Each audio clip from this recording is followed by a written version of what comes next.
همزاد و یا جن عاشق موجودیه که باعث میشه روابط عاطفی ما درست پیش نره. اگر میخوای خودت و رابطت رو از شرش نجات بدی، با من همراه شو تا قدرتمندترین شم تراپی رو برای دفعش بهت آموزش بدم.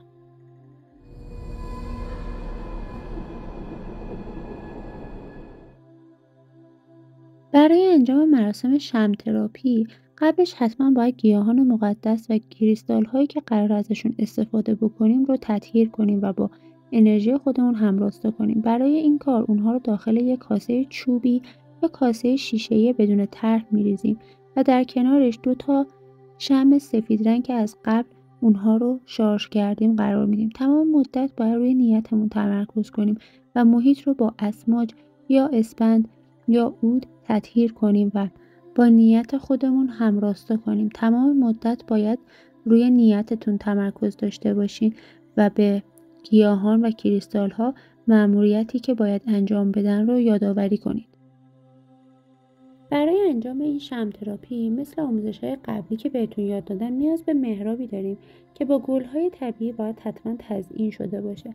میتونید از نمادهای مذهبی هم استفاده کنید. برای اینکه شمعمون رو توی یه حصار قوی قرار بدیم، دور تا دورش رو با نمک هیمالیا یا نمک صورتی یه دایره میکشیم و روی اون دایره رو با گل‌های محمدی تزیین میکنیم. این باعث میشه که انرژی شمعمون چند برابر بشه و لایه محافظتیش هم قوی تر بشه. بهتره که از شمع دستساز سفید رنگ مثلثی شکل استفاده بشه. شمع‌های مثلثی نماد ذهن، بدن و روح هستن و نماد سه‌گانه قدرته. شمع رو بین 2 دستمون قرار میدیم و 10 بار نیتمون رو که دفع همزاد هست تکرار میکنیم تا زمانی که گرمای دستمون به شمع منتقل بشه و شمع هم انرژی با نیت ما بشه. روی یه برگه کاهی یا برگه آچار این نماد سیجر رو که نماد محافظت در برابر همزاد شیاطین هستش رو میکشیم و دور تا دورش رو با دست برش میدیم. پشتش هم اسم خودمون رو مینویسیم. حالا نوبت روغن زیتون یا روغن مار باید استفاده بشه. کل نمادی که کشیدیم رو باید آغشته به این روغن بکنیم، کاملا نمادمون روغنی باشه.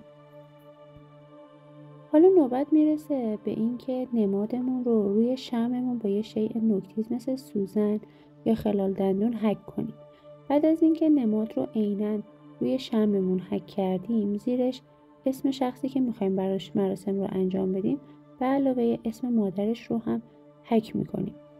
با روغنی که از قبل توی مراسم استفاده کردیم شمعمون رو کاملا روغنی میکنیم تا همراستا با نیت ما بشه و برای محافظت از ما نیرو و قدرتش چند برابر بشه و بتونه مراسم رو به درستی اجرا بکنه. بعد از اینکه مطمئن شدیم شمعمون کاملا آغشته به روغن شده، اولین قدم استفاده از اکلیل هستش. اکلیل ها برای تقویت جلوه و بالا بردن انعکاس و انرژی استفاده میشن. روی اسم و نمادی که روی شمع حک کردیم رو کاملا اکلیلی میکنیم. لازم نیست کل شمع رو اکلیل بزنیم، ولی حتما باید اسم ها و نماد پوشیده از اکلیل بشه. بعد از اون نوبت میرسه به استفاده از لبان ذکر. 3 عدد لبان ذکر رو برمیداریم و روی شمعمون قرار میدیم و بعد از گیاه رزماری استفاده میکنیم و روی شمع رو میپوشونیم. قبلا توی ویدیوی باطل و سحری راجع به کندر و رزماری کامل توضیح دادم. با استفاده از پارافین شمع وارمر گیاهان مقدسمون رو پلم میکنیم روی شمعمون. 1 عدد گل محمدی استفاده میکنیم که نماد عشق و آرامشه. عنصرش آب هست و سیاره زهره است. انرژیش زنان است.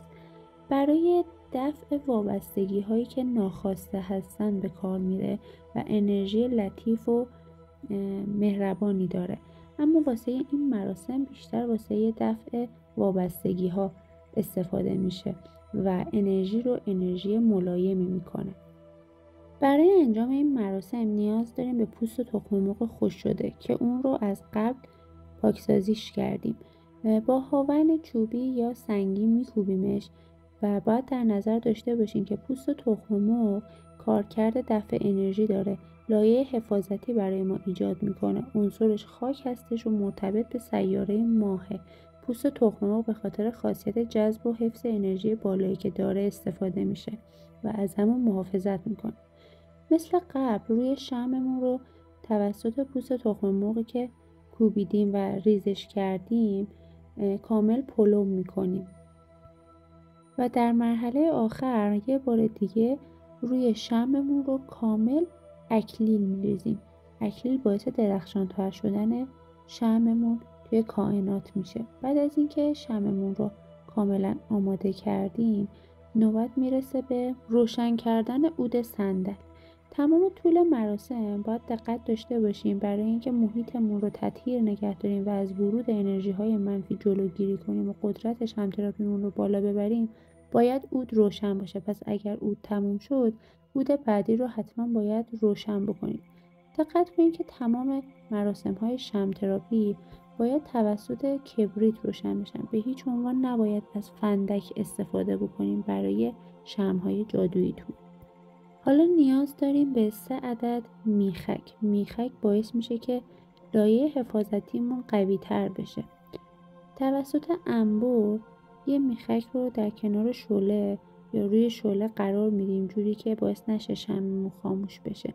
عنصر میخک آتش هستش، مربوط به سیاره مشتریه و جنس انرژیش مردان است. پس انرژی بالایی برای مبارزه با نیروهای پنهانی داره و اونها رو از ما دور میکنه. در طول مراسم باید 3 عدد میخک رو به همین صورت که من روی شمع قرار دادم قرار بدیم و اجازه بدین که کامل بسوزه بدون اینکه دخالتی بکنیم توی سوختنش. همونطور که توی تصویر داریم می‌بینین شعله شمع به مرز خاموشی داره میرسه و این نشون میده که چقدر همزاد قدرتمندیه و به این راحتی ها دور نمیشه. اما با این وجود شمع خودش رو حفظ میکنه و شعله خودش رو برمیگردونه که نشون میده مراسم جادویی شما به درستی داره انجام میشه و در نهایت غالب شده و به روی همزاد پیروز شده. روی یه برگ بو با رنگ آبی نماد سیجل محافظتی که اول ویدیو بهتون نشون دادم رو حک میکنیم و توسط یه انبر اون رو روی شعله شمع قرار میدیم و اجازه میدیم که کامل بسوزه.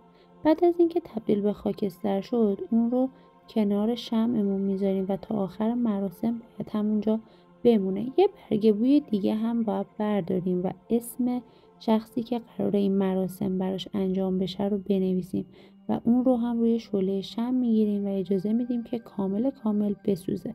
بعد خاکسترش رو کنار شمع قرار میدیم. همونطور که توی تصویر میبینید خاکستر اولی رو سمت راست و خاکستر دوم رو سمت چپ شمع قرار میدیم.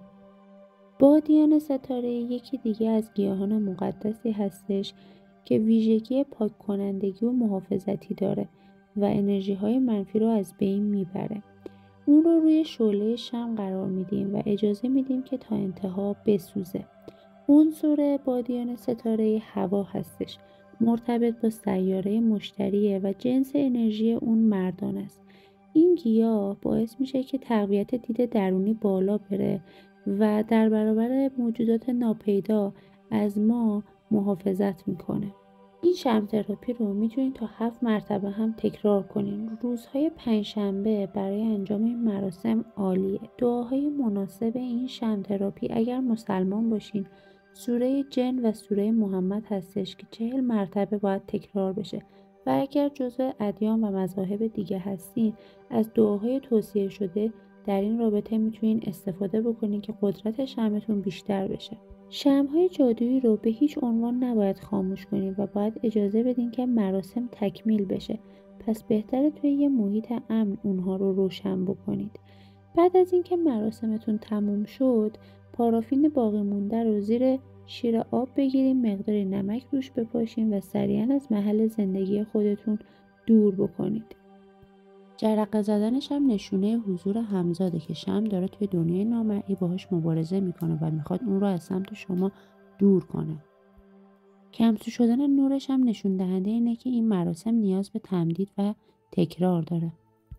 سوسو زدن شدید شعله شمع و دود کردنش نشون از قدرت بالای همزادتون داره و نیروهای مزاحم رو نشون میده که دور و بر شما اوج گرفتن و شدید هستن. اما اینکه شعله شمع هم بزرگتر شده نشون میده که قدرت شمع شما بیشتر هستش و داره برای متعادل کردن این نیروها مبارزه میکنه و به احتمال قوی قدرت با شعله شمع شما هستش. چند شعله شدن شمع نشون میده که نیروهای غیرارگانیک دور و بر شما بیشتر از یک همزاد هستش و مجددا باید مراسم رو تکرار کنید. اگر که این شعله‌های پخش شده دست آخر با همدیگه یکی بشن و تبدیل به یک شعله بشن، نشون میده که نیروهای غیرارگانیک شما حذف شده و انرژی دور و برتون متعادل شده. یک نواخت سوختن شعله شمع، خواب راحت و دیدن رویاهایی با مضامین پرواز، نور و آب نشون میده که شمع جادویی شما همزاد رو دفع کرده و نیاز به تمدید نداره. هر زمان که دوباره احساس سنگینی و شکست در روابطتون رو حس کردین، میتونین این شمع تراپی رو تکرار بکنید. یادتون نره که حتما این چنل رو سابسکرایب کنید، چون هر کلیک شما یعنی حمایت از دانشی که براتون ساخته شده. زنگولش رو هم بزنید تا از ویدیوهای جدیدمون آگاه بشین. لایک و کامنت هم بذارین و انرژی که برامون میفرستین مطمئن باشین که به زندگی خودتون برمیگرده. تا ویدیوی بعدی، خدا نگهدار.